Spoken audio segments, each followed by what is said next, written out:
இயற்கை விரும்பிகள் அனைவருக்கும் வணக்கம். இன்றைக்கி வீடியோவில் சூப்பரான விஷயங்கள் பார்க்க போகிறோம். அதனால் வீடியோ ஸ்கிப் பண்ணாதீங்க. ஃபுல் அண்ட் ஃபுல் பிகினர்ஸ்க்காக இருக்கட்டும், அதுக்கப்புறம் கார்டனிங் வைக்கிற எல்லாருக்கும் நல்ல ஒரு விஷயத்தை தான் நான் சொல்ல போகிறேன்.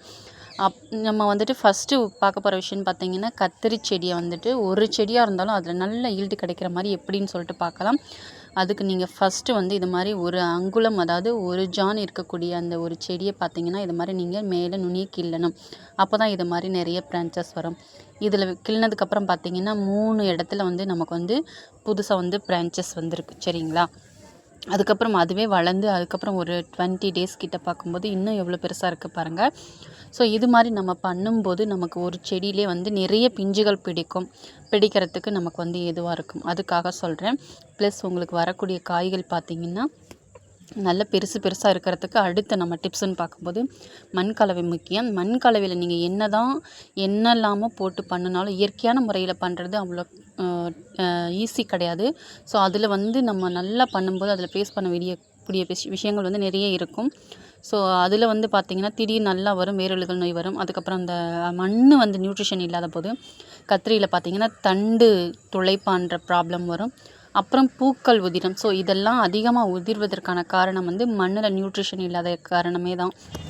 ஸோ அதற்கு மெயினான விஷயம் பார்த்திங்கன்னா மண்ணை வளப்படுத்தணும். உங்கள்கிட்ட இருக்கக்கூடிய அந்த தோட்டத்து மண்ணை ஈஸியாக வெறும் இலை மக்கு மட்டும் போதாது. அப்புறம் வந்துட்டு நம்ம என்ன தான் புளிச்ச நீர்மோர் கரைசல் கொடுத்து நம்ம வந்து சாதாரண மண்ணை நல்ல வளமான மண்ணாக மாற்றினாலும் நம்ம ஒரு சில டைமில் வேப்பம் புண்ணாக்கு போட்டாலுமே அதில் வேரழுகல் நோய் வரும். ஸோ அதில் வந்து அப்புறம் சங்குப்பூச்சி, அப்புறம் நிறைய விஷயங்கள் வந்து வரும். அப்புறம் பார்த்திங்கன்னா ஒரு மாதிரி ஸ்மெல்லு வரும். குட்டி குட்டியாக அந்த சங்குப்பூச்சி நத்தையெல்லாம் வரும்னு சொல்லுவாங்க. அதுதான் அது. நம்ம கொடுக்கக்கூடிய புவஸ்திரா பொருள் இதை பயன்படுத்தி விவசாயிக்கு ஒருத்தருக்கு நல்ல ரிசல்ட் பாருங்கள். அந்த காயினுடைய சைஸை பாருங்கள், எவ்வளோ கலர்ஃபுல்லாக இருக்குது பாருங்கள். அவர் அடுத்த விஷயம் வந்து இதை வந்து இந்த மாதிரி ஃபங்கஸ் வருது, அதுக்கு என்ன பண்ணலான்னு கேட்டார். அதுக்கு முன்னாடி இந்த புவஸ்திரா பயன்படுத்தி காய் வந்து நல்லா பெருசாக இருக்குன்னு மார்க்கெட்டில் சொல்கிறாங்க. வெயிட் அதிகமாக இருக்குது, கலரை பாருங்களேன். அப்புறம் இந்த காயில் புள்ளியாக வருது, அதுக்கு என்ன நம்ம பயன்படுத்தலான்னு கேட்டாங்க. அவங்கள மீட் பண்ணி நம்ம பார்க்க போகும்போது சொன்ன விஷயந்தான் இது. ஸோ இதை பற்றின ஒரு வீடியோவும் நான் போட்டிருப்பேன். இதனுடைய லிங்க்கை டிஸ்கிரிப்ஷனில் கொடுக்குறேன். ஃபஸ்ட்டு அவர் மேலே ஸ்ப்ரே மட்டும்தான் வாங்கி யூஸ் பண்ணார். அதில் வந்து நிறைய காய்கள் பிடிக்கிற மாதிரி மிளகாய் செடிக்கு ட்ரை பண்ணார். ஸோ அதில் வந்து நல்ல ரிசல்ட் கிடைக்கும்போது மண்ணுக்கு வந்து கான்சன்ட்ரேஷன் பண்ணார். மண் வந்து நல்லா இருக்குன்னு சொல்லி அவரே சொல்லும்போது அதுக்கப்புறம் அதனுடைய சைஸ்லேருந்து எல்லாமே அவரே சொல்லியிருப்பார். அப்புறம் நம்ம பயன்படுத்தக்கூடிய இந்த புவஸ்திரா இந்த பொருள் இவ்வளோதாங்க. நம்மளுடைய சப்ஸ்கிரைபருக்கு நம்ம ஃப்ரீ ஷிப்பிங் கொடுக்குறோம். பாருங்கள், வேரழுகல் நோய் வரும். அதுக்கப்புறம் வந்து இது மாதிரி பாருங்கள், வேர்லேயே வந்து மாவு பூச்சிலாம் வரும். ஸோ இந்த மாதிரி பிரச்சனைலாம் இருக்குது. அதுக்கப்புறம் இப்போ நம்ம பார்க்க போகிறது சங்குப்பூச்சி. ஸோ நிறைய மக்களுக்கு வந்து இதை ஃபேஸ் பண்ணுறது ரொம்பவே பிரச்சனையாக இருக்குது. இந்த ப்ராப்ளத்தை ஃபேஸ் பண்ணவே முடியாது. ஸோ அப்படியே பண்ணால் கூட அது கண்டினியூஸாக இருந்துகிட்டே இருக்கும். ஸோ நம்ம வச்சுருக்கக்கூடிய இந்த இயற்கை இடுபொருளான புவஸ்திரா இது முழுக்க ஆர்கானிக் இயற்கை இடுபொருளுங்க. ஸோ நான் சொல்லலைங்க, இதை சயின்டிஸ்ட் தயார்படுத்தி கொடுத்துருக்குறாங்க. இதுக்கான ப்ரூஃபை நான் வந்து மேலே இந்த வீடியோவில் வந்து ஃபோட்டோ கிளிப்பில் தரேன் பாருங்கள். இதை நான் வந்து என்னுடைய கார்டனில் தொடர்ந்து யூஸ் பண்ணிகிட்ருக்கேன். நிறைய பேருக்கு ரெக்கமெண்ட் பண்ணிகிட்ருக்கேன். நிறைய வாங்கி ட்ரை பண்ணவும் ஆரம்பிச்சிட்டாங்க. பெரிய கார்டனர்ஸ்லாம் வந்து இதை மாதிரி இப்போ இயற்கையான முறையிலங்கும்போது இதை யூஸ் பண்ண ஆரம்பிச்சிட்டாங்க. இது வந்து ஏக்கர் கணக்கில் யூஸ் பண்ணலாங்க. ஸோ இது வந்து 2 கிலோ பேக்காக தான் கிடைக்கும். நிறைய பேர் வந்து 1/2 kg கிடைக்குமான்னு கேட்குறீங்க. கண்டிப்பாக கிடைக்காது. ஸோ நான் ஆர்டர் போட்டு தான் உங்களுக்கு வாங்கி கொடுப்பேன். நான் ஒரு இதில் வந்து நானும் வந்து இது ஒரு மெம்பராக இருக்கனால என்னால் இதை வந்து உங்களுக்கு வந்து கம்மியான ரேட்டுக்கு வாங்கி கொடுக்க முடியும். அதையும் பார்த்துக்கோங்க. ஸோ இது என்ன ப்ராப்ளம் ஃபேஸ் பண்ணுதுன்னா, இப்போ வந்து சங்குப்பூச்சி நிறையவே இருக்குது. நம்ம இந்த மாதிரி காய்கறி வேஸ்ட்டு போடுவோம். அப்புறம் இனிமேல் மழை வரும்போது நிறைய அங்கங்கே பார்த்திங்கன்னா ஒரு பூச்சி வரும். அப்படியே நிறைய வந்துகிட்டே இருக்கும். ஸோ இது வந்து வரும்போது நமக்கு வந்து மண் வந்து அதனுடைய அந்த வளமான தன்மையை வந்து இழக்கும். ஸோ மண் ஒரு மாதிரி ஸ்மெல் அடிக்க ஆரம்பிக்கும். அதுக்கப்புறம் பார்த்திங்கன்னா அதில் வளர்கிற அந்த செடி வந்து அப்படியே கொஞ்சம் ஒரு மாதிரி வாடலை, அப்படியே ஒரு மாதிரி அழுகல் மாதிரி ஆக ஆரம்பிச்சிடும். ஸோ இதுக்கு வந்து கெடுதல் விளைவிக்கக்கூடிய அந்த பாக்டீரியாக்களை இது வந்து இன்க்ரீஸ் பண்ணுறது தான் காரணம். ஸோ இதை வந்து நம்ம கண்ட்ரோல் பண்ண என்ன பண்ண போகிறோன்னா, நம்ம இயற்கை இடுபொருளான புவஸ்திரா போட போகிறோம். ஸோ இது வந்து நீங்கள் இந்த மழை டைமில் ஒவ்வொரு அந்த பாட் சைஸ்க்கு ஏற்ற மாதிரி 1 ஸ்பூன் அளவு போட்டால் போதும். ஸோ இதை நான் வந்து சங்குப்பூச்சி உங்களுக்கு காட்டியிருக்கேன். பக்கத்தில் அந்த செடிக்கடியில் குட்டி குட்டியாக இருக்குது பாருங்கள், எவ்வளோ இருக்குது பாருங்கள்.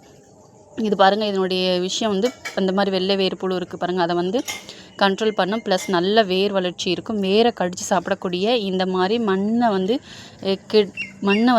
கெடுக்கக்கூடிய பாக்டீரியாக்கள் இந்த மாதிரி பூச்சி இனங்களை வந்து அது வந்து அந்த இது அதனுடைய வேலையை வந்து அதிகமாக செய்ய விடாமல் கண்ட்ரோல் பண்ணுது. ஏன்னா இதில் இருக்கக்கூடிய பொருட்கள்னு பார்த்திங்கன்னா, இந்த குட்டி குட்டியாக புவஸ்திரா பாலில் இருக்கக்கூடிய பொருட்கள் பார்த்திங்கன்னா, வேப்பிலை சாரம், ஆமணக்கு சாரம், என்சைமுகள், பண்டோனைட்டுகள், ஈரப்பதம். நீங்கள் தண்ணியே வந்து அதிகமாக கொடுக்கலைன்னா கூட இதில் இருக்கக்கூடியது வந்து அந்த செடிகளுக்கு தேவையான அந்த ஈரத்தை வந்து அது கொடுத்துட்டு இருக்கும். ஃபஸ்ட்டு ஒரு டைம் கொடுத்துட்டிங்கன்னா ஸோ அந்தளவுக்கு இருக்கக்கூடியது ஈரப்பதம். ஸோ இதை மாதிரி விஷயங்கள்லாம் இருக்குங்க இதில்.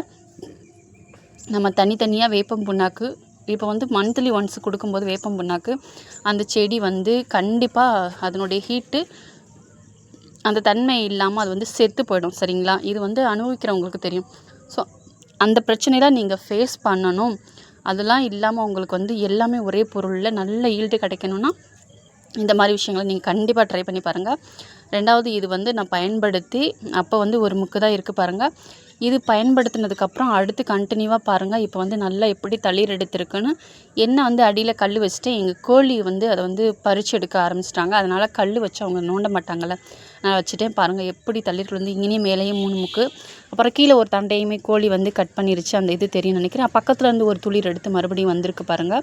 அப்புறம் லைட்டாக ஒரு காஞ்சது இருக்குது. அதை நம்ம பிக்சர்லாம் பாருங்கள். இதுதான் அந்த பக்கத்தில் இருக்கிறது. பக்கத்தில் இருக்கிறத ஒன்று கட் பண்ணி எடுத்துச்சு கோழி மேலே உளுந்து. ஸோ அந்த மாதிரி நிறைய விஷயங்களை வந்து நம்ம வந்து சால்வ் பண்ணலாங்க இயற்கையான முறையில். இது நான் வந்து அடி உரமாக புவஸ்திராவை பழைய செடி கொடுத்து நான் இந்த ஒரு ஈல்டு எடுத்திருக்கேன். ஸோ நம்ம வந்து இந்த அளவுக்கு லென்த்தியான பாவக்காய் வந்து பார்க்க முடியுமா? கண்டிப்பாக முடியுங்க. இது மட்டும் கிடையாது, எல்லா வகையான காய்களுக்கும் சரி நம்ம வந்து அளவை வந்து இன்க்ரீஸ் பண்ணி கொடுக்கும் நம்மளுடைய புவஸ்திரா. அப்புறம் வந்து மெயின் விஷயம் வந்து நம்ம இந்த வீடியோவில் இந்த இடத்துல பாருங்கள், கண்டிப்பாக ஸ்கிப் பண்ணிடாதீங்க. பாருங்கள் கரையாக இருக்குது பாருங்கள், வேர் கரையான். இது வந்து நிறைய பேர் பார்த்துருக்க வாய்ப்பு இல்லை. இந்த இடத்துல வந்து நீங்கள் இந்த மண்ணை நீங்கள் வளப்படுத்தணும். எப்படி படுத்துவீங்க? நீங்கள் என்ன தான் வேப்பம் புண்ணாக்கு கொட்டினாலும் கொஞ்சம் நல்லாயிருக்கும். பட் அந்த செடி வந்து எந்திரிக்குமான்னு கேட்டால் கண்டிப்பாக மறுபடியும் ப்ராப்ளம் வந்துகிட்டே இருக்கும். ஸோ இந்த இடத்துல நான் மறுபடியும் புவஸ்திராவை நான் வந்து இங்கே யூஸ் பண்ணுறேன். ஸோ அதை சுற்றி அந்த மண்ணை நோண்டி பார்க்கும்போது இந்த வேர்க்கரையை வந்து அப்படியே ஓடிக்கிட்டு இருந்தாங்க. ஸோ அந்த இடத்துல புவஸ்திராவை நான் கொஞ்சம் போட்டுட்டேன். சுற்றி செடிகளுக்கு பக்கத்தில் இந்த இடத்துல நான் வாழைக்கண்டு வைக்கிறேன் பார்த்தீங்கன்னா. சரிங்களா? அதுக்கப்புறம் வச்சு நம்ம கோழி பிள்ளைங்களுக்காக நான் வந்து பராமரிக்கணும் இல்லைங்க, அதனால் முள்ளை போட்டுட்டு வச்சுட்டேன். அப்புறம் நான் தண்ணி கொடுத்தேன். தண்ணி கொடுத்து ஒரு 10 நாளில் பார்த்தீங்கன்னா அந்த மண் இதே நீங்கள் இந்த புவஸ்திரா வந்து மண் கலவையில் போட்டு அதை வந்து நல்லா ஒரு 2 தடவை கொத்தி விடணும். ஸோ பெரிய அளவில் வந்து யூஸ் பண்ணுறவங்க, பெரிய பெரிய கார்டனிங்கில் யூஸ் பண்ணுறவங்க போட்டு 15 நாள் 10 நாளைக்கு அப்புறம் ஒரு உழவு ஓட்டிட்டு புவஸ்திராவை நல்லா நீங்கள் போடணும். அதாவது இந்த 2 கிலோ பேக்கை 1 ஏக்கருக்கு தாராளமாக போடலாம். பருவ பயிர்னா. இதுவே பல்லாண்டு பயிர்னா 2 to 4 கிலோ 4 to 6 கிலோ வரைக்கும் நீங்கள் போடணும். ஸோ அதுதான் அதனுடைய விஷயம். வேறு எதுவும் நீங்கள் போட வேணாம். உங்களுக்கு இயற்கையான முறையில் அந்த தொழுபுரம்லாம் கிடச்சின்னா அது கூட நீங்கள் ஷேர் பண்ணிக்கலாம். கம்பல்சன் கிடையாது. இல்லைன்னா நம்மக்கிட்ட இருக்கக்கூடிய காய்ந்த இலைகள் இந்த மாதிரி காய்கறி வேஸ்ட் இருந்தாலே போதும். நீங்கள் வெறும் தோட்டத்து மண்ணை வச்சு நீங்கள் வந்து இந்த புவஸ்திரா பாலை ஒன்ஸ் நீங்கள் போட்டிங்கன்னா அடுத்து நீங்கள் இதில் நான் மறுபடியும் இது நிறைய கிடைச்ச ரிசல்ட்டு மூலமாக மறுபடியும் என்னுடைய கார்டனில் தொடர்ந்து ஒவ்வொரு டைமிங்கில் நான் பயன்படுத்தக்கூடிய ரிசல்ட்டு தான் உங்களுக்கு இதில் போட்டுட்ருக்கேன். ஸோ அடுத்து நான் வந்து பார்த்திங்கன்னா இந்த பிரிட்ஜு பாக்ஸ் பெருசாக ரெடி பண்ணிட்டேன்னு சொன்னேன் இல்லைங்களா? இதில் வந்து நான் ஃபஸ்ட்டு ஃபயராக கல் வச்சுட்டு கொக்கோ பீட் போட்டிருக்கேன். அதுக்கப்புறம் காய்கறி வேஸ்ட்டு இந்த மாதிரி பச்சை இலைகள் காஞ்ச இலைகள் எல்லாமே மிக்ஸ் பண்ணியிருக்கேன். பக்கத்தில் இருக்க தோட்டத்து மண்ணை தான் எடுத்து போட்டிருக்கேன். இப்போ நான் வந்து புவஸ்திரா அந்த குட்டி குட்டியாக இருக்கிறத கொஞ்சம் நான் இப்போ இந்த ஃபோட்டோவில் பார்த்துருப்பீங்க. ஸோ அதையுமே நான் வந்து இப்போ போட்டுட்டேன். இந்த பாக்ஸ் ஃபுல்லாக போட்டுட்டேன். என்னுடைய ஒரு கைப்பிடி அளவு, அதாவது 2 ஸ்பூன் அளவு எடுத்து போட்டு நல்லா ஈக்குவல் பண்ணிட்டேன். இதனுடைய ரிசல்ட்டை ஃப்யூச்சரில் பார்க்கலாம். வீடியோ பிடிச்சிருந்தால் லைக் பண்ணிவிடுங்க.